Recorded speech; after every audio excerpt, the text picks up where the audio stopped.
नज़र को बदलो तो नज़ारे बदल जाते हैं, सोच को बदलो तो सितारे बदल जाते हैं। कश्तियाँ बदलने की ज़रूरत नहीं, दिशाओं को बदलो तो किनारे खुद ब खुद बदल जाते हैं। तो hello friends, welcome to my YouTube channel. तो फ्रेंड्स, आज मैं लेकर के आई हूँ आपके लिए एक बहुत ही प्यारी सी स्टोरी।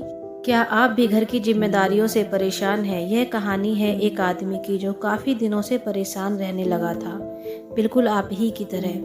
इस वजह से वह बहुत ही चिड़चिड़ा हो गया था, तनाव में रहने लगा था और वह इस बात से परेशान था कि घर के सारे खर्चे उसे ही उठाने पड़ते हैं और पूरे परिवार की जिम्मेदारी भी उसी के ऊपर है और हर रोज़ किसी न किसी रिश्तेदार का उसके घर में आना जाना लगा ही रहता था। इसी तरह की बातों को सोच सोच कर वह काफ़ी परेशान रहने लगा और इसी के चलते वह बेमतलब ही बच्चों को डांट दिया करता था और छोटी मोटी बातों पर अपनी पत्नी से भी झगड़ता रहता था। एक दिन उसका बेटा उसके पास आया और उसने कहा कि पापा, आप मुझे मेरे स्कूल का होमवर्क करवा दीजिए। वह आदमी पहले से ही काफ़ी परेशान था। उसने अपने बेटे को डांट कर भगा दिया, लेकिन फिर कुछ देर बाद जब उसका गुस्सा ठंडा हुआ तब वह अपने बेटे के पास गया। उसने देखा कि उसका बेटा सो गया है और उसके हाथ में उसकी होमवर्क की बुक थी। उसने अपने बेटे के हाथ से बुक को निकाला और उसे साइड में रखा तो उसकी नज़र होमवर्क के टाइटल पर पड़ी। होमवर्क का टाइटल था कि वह चीज़ तो हमें शुरू में अच्छी नहीं लगती, लेकिन बाद में वह अच्छी होती है। इस टाइटल पर उस बच्चे को एक पैराग्राफ लिखना था, जो कि उसने लिख लिया था। उसके पापा ने उस पैराग्राफ को पढ़ना शुरू किया।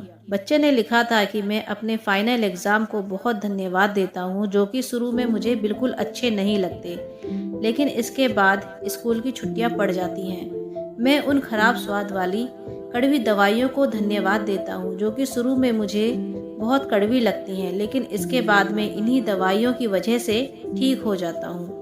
मैं सुबह सुबह बजने वाली उस अलार्म घड़ी को बहुत धन्यवाद देता हूँ, जिसकी आवाज़ शुरू में तो मुझे अच्छी नहीं लगती, लेकिन वही मुझे बताती है कि मैं जिंदा हूँ। और मैं ईश्वर को भी बहुत धन्यवाद देता हूँ कि जिन्होंने मुझे इतने अच्छे पापा दिए, जिनकी डांट शुरू में तो मुझे अच्छी नहीं लगती, लेकिन उनकी डांट की वजह से मैं जिंदगी में आगे बढ़ पा रहा हूँ।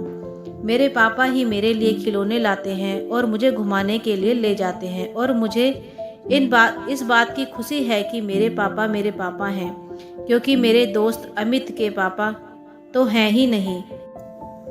बच्चे का होमवर्क पढ़ने के बाद वह आदमी जैसे नींद से जाग गया हो। उसकी सोच बदल सी गई और बच्चे की लिखी बातें उसके दिमाग में बार बार घूम रही थी। थोड़ी देर के बाद जब वह आदमी शांत हुआ, उसने एक पेन पेपर लिया, अपनी परेशानियों के बारे में लिखने लगा। उसने लिखा कि मुझे अपने घर के सारे खर्चे उठाने पड़ते हैं। इसका मतलब यह है कि मेरे पास घर है और अच्छा काम भी है। मैं उन लोगों से तो बहुत नसीब वाला हूँ जिनके पास काम नहीं है और घर भी नहीं है। उस आदमी ने लिखा कि मुझे मेरे पूरे परिवार की जिम्मेदारी उठानी पड़ती है। इसका मतलब यह है कि मेरे पास परिवार है, बीवी है, बच्चे हैं और मेरा घर भरा हुआ है, और मैं उन लोगों से तो बहुत ज़्यादा खुश नसीब हूँ जिनके पास परिवार ही नहीं है और यह दुनिया में बिल्कुल अकेले हैं। हर रोज़ मेरे घर कोई ना कोई मित्र और रिश्तेदार आता जाता रहता है। इसका मतलब यह है कि लोगों में मेरी एक पहचान है। मेरे सुख दुख में साथ देने वाले मेरे मित्र और रिश्तेदार हैं। यह सब सोचने के बाद वह आदमी एकदम से फ्री महसूस करने लगा, मानो उसके सिर से किसी ने बोझ हल्का कर दिया हो। उसने फौरन ईश्वर की तरफ हाथ उठाकर कहा कि हे मालिक, मैं तेरा शुक्रगुजार हूँ कि तूने मुझे इतना सब कुछ दिया और मैं इन सबको नज़रअंदाज कर रहा था। इसके बाद उस आदमी ने सारी परेशानी चिंता दूर हो गई। उसका मन हल्का हो गया। उसने अपने सोते हुए बेटे को गोद में उठाया और खुशी से उसे ऊपर उछालने लगा।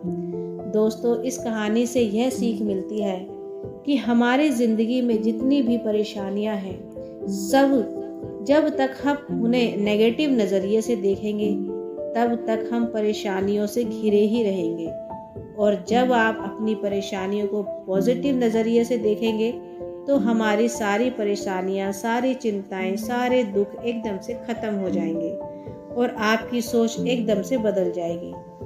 दोस्तों, हम हमेशा अपने से बड़े लोगों को देखते हैं कि जिनके पास बड़े घर हैं, बड़ी कार है और बहुत सारे पैसे हैं, और इसी में हम अपने आप को इनसे कंपेयर करने लग जाते हैं और अपना सुकून बर्बाद कर देते हैं। कभी उन लोगों को भी देखो जिनके पास घर नहीं है, परिवार नहीं है, वह कैसे अपनी जिंदगी गुजार रहे हैं। तब आपको यह एहसास होगा कि आपके पास क्या कुछ नहीं है और आप ऊपर वाले का शुक्र अदा करेंगे। इसीलिए मैं हमेशा कहती हूँ कि शुक्र करो, सब्र करो और ज़िंदगी में आगे बढ़ो। दोस्तों, अगर ये कहानी आपको पसंद आई है तो हमारे चैनल को सब्सक्राइब करिए और अगर वीडियो अच्छी लगी है तो लाइक करिए।